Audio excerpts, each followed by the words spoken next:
Everyone knows the names of America's old money: the Vanderbilts, the Rockefellers, the Astors. In Philadelphia, it was families like the Biddles and the Drexels who ruled society. They lived in mansions on Society Hill. They would not let anyone into their clubs who did not have the right last name. But while the white aristocracy was busy excluding everyone, another aristocracy was rising right under their noses: a black aristocracy.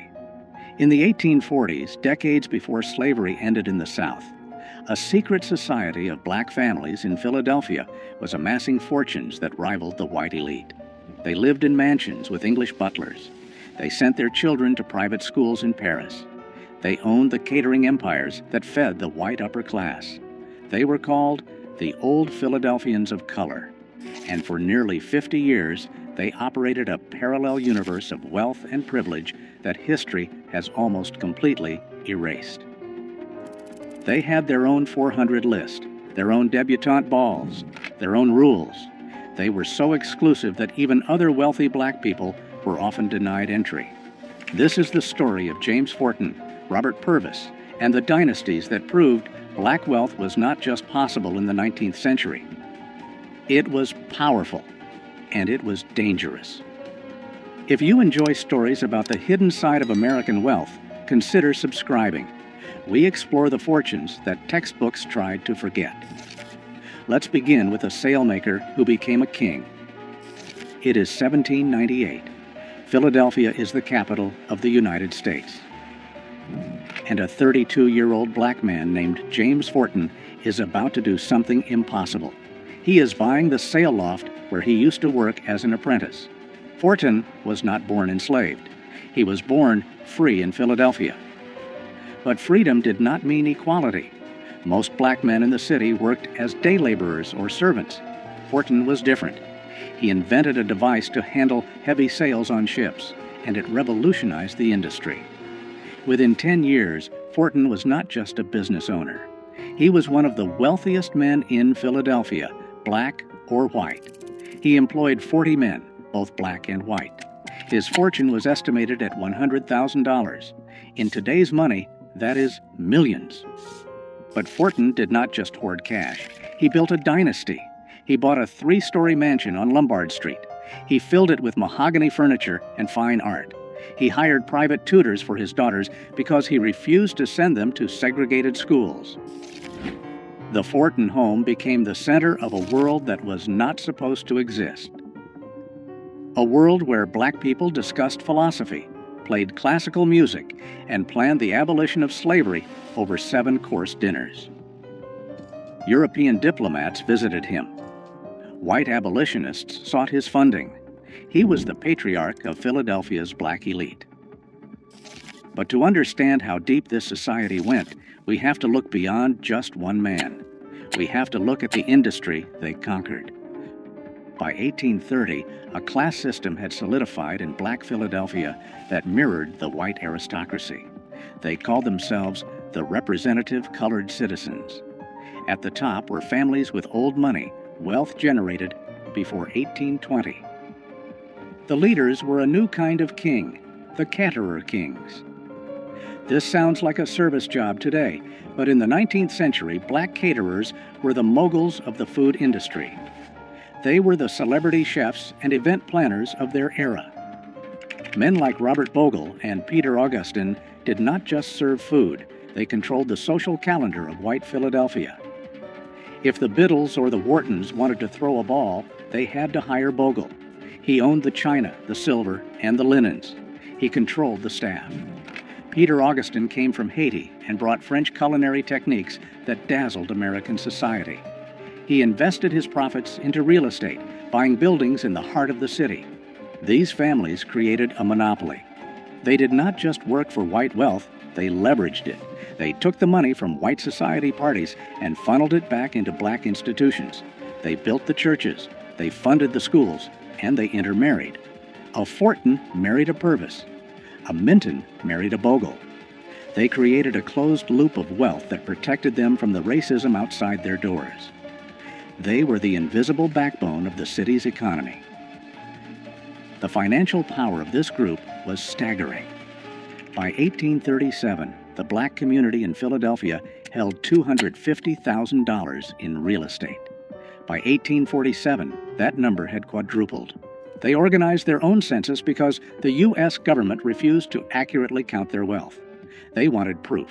They formed literary societies like the Gilbert Lyceum, where talking about slavery was forbidden, not because they did not care, but because they wanted a space to discuss art, science, and literature without being defined by their oppression. They were constructing a reality where they were simply aristocrats. Robert Purvis, Fortin's son-in-law, took this lifestyle to its absolute peak. He was the son of a white cotton merchant and a free woman of color. He inherited a massive fortune. He looked white. He could have moved to Europe and lived as a white aristocrat. Instead, he stayed in Philadelphia and declared himself black. He built a country estate called Byberry. It had prize-winning livestock, rare gardens, and a library filled with first editions. It also had a secret trapdoor in the floor. While Purvis lived like a lord, he was also the president of the Underground Railroad. His mansion was a station for escaping slaves. This was the paradox of the black elite. They lived in luxury that rivaled the white upper class, but their lives were constantly in danger because of the color of their skin. In 1838, that danger arrived at their front door. May 17, 1838, Philadelphia. The city is tense. Abolitionists have just built Pennsylvania Hall, a grand building dedicated to free speech and ending slavery. James Fortin helped fund it. The black elite saw it as their symbol of progress, but the white working class saw it as a threat. A mob of thousands gathered outside. They were not just angry about slavery. They were angry about black wealth. They saw black men like Fortin and Purvis walking the streets in silk suits, while white immigrants struggled to find work. The resentment boiled over. The mob burned Pennsylvania Hall to the ground only 3 days after it opened. Then they turned toward the black neighborhoods. They did not go after the poor. They went after the rich. They targeted the mansions. They targeted the businesses. Robert Purvis sat in his estate at Byberry, watching the glow of the fires in the distance, armed with a shotgun, waiting for the mob to come for his family. They did not reach him that night, but the message was sent. Your money does not protect you. Your education does not protect you. To us, you are just targets. The riots of the 1830s and the 1840s changed the black elite. They did not lose their money, but they went underground. They became secretive. They stopped flashing their wealth in public. They retreated into private societies. This is when the secret society truly formed. They created exclusive clubs like the Banneker Institute and the Pythian Directory. These were not open to just anyone. You had to be nominated. You had to have money. You had to have good breeding. And yes, color played a role. The Old Philadelphians of color developed a reputation for being color-struck. They favored lighter-skinned members. They looked down on the formerly enslaved who were arriving from the South. They called them contrabands. It was a defense mechanism. They believed that if they maintained perfect manners, perfect dress, and perfect conduct, white society would eventually have to accept them. They were wrong, but they held on to this belief with a religious fervor. They refused to listen to jazz or blues.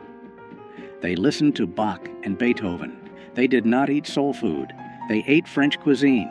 They were protecting a legacy that they felt was the only thing keeping them safe from the mob. There is another dark chapter to this story, the phenomenon of passing. Because many of these families were mixed race and light-skinned, they faced a tempting choice. They could leave Philadelphia.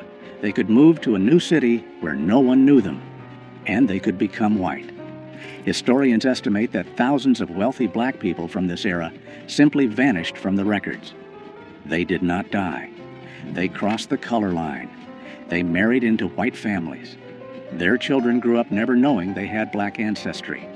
The Purvis family saw this tear them apart. Some nieces and nephews moved away and cut all ties. The wealth they had built as black entrepreneurs became white wealth in the next generation. This terrified the ones who stayed. They saw their community shrinking. Every time a son or daughter moved away to pass, the dynasty weakened. It was a slow, silent erasure. The families who remained, like the Mintons and the Warwicks, doubled down on their identity. They became even more insular. They clung to their history because they were the only ones left to remember it. By the 1900s, the world was changing again. The Old Philadelphians were facing a new threat, not white mobs, but a new kind of black wealth. The Great Migration brought thousands of black Southerners to Philadelphia. Some of them built fortunes in banking, insurance, and beauty products. There was Madam C.J. Walker and the bankers of Durham. This was new money. It was loud. It was proud. It did not care about French tutors or debutante balls. The Old Philadelphians turned their noses up at it. They refused to let these new millionaires into their social circles, and that was their fatal mistake. By closing their doors, the Old Philadelphians slowly strangled their own influence. They had the pedigree, but the new generation had the momentum. Slowly, the mansions on Lombard Street were sold. The catering empires were replaced by corporate hotels. The families drifted apart. Some moved to Europe. Some passed into white society, choosing to pass and leaving their history behind. Today, if you walk through Society Hill or the older parts of Philadelphia, you will not see statues of James Forten or Robert Purvis. Their mansions are mostly gone or converted into other things. The dynasty did not crash because of a scandal. It faded because it was designed to be secret. They built walls so high to keep the world out that eventually the world forgot they were there. But for 50 years, they proved something that terrified 19th century America. They proved that black excellence was not an anomaly. It was a civilization that thrived in the shadow of the Liberty Bell, building a definition of freedom that the Founding Fathers never intended. The Old Philadelphians are gone, but the foundation they built, the networks, the institutions, the very idea of black aristocracy survives in every black dynasty that followed. They were the first, and they paid the price of being first by being erased.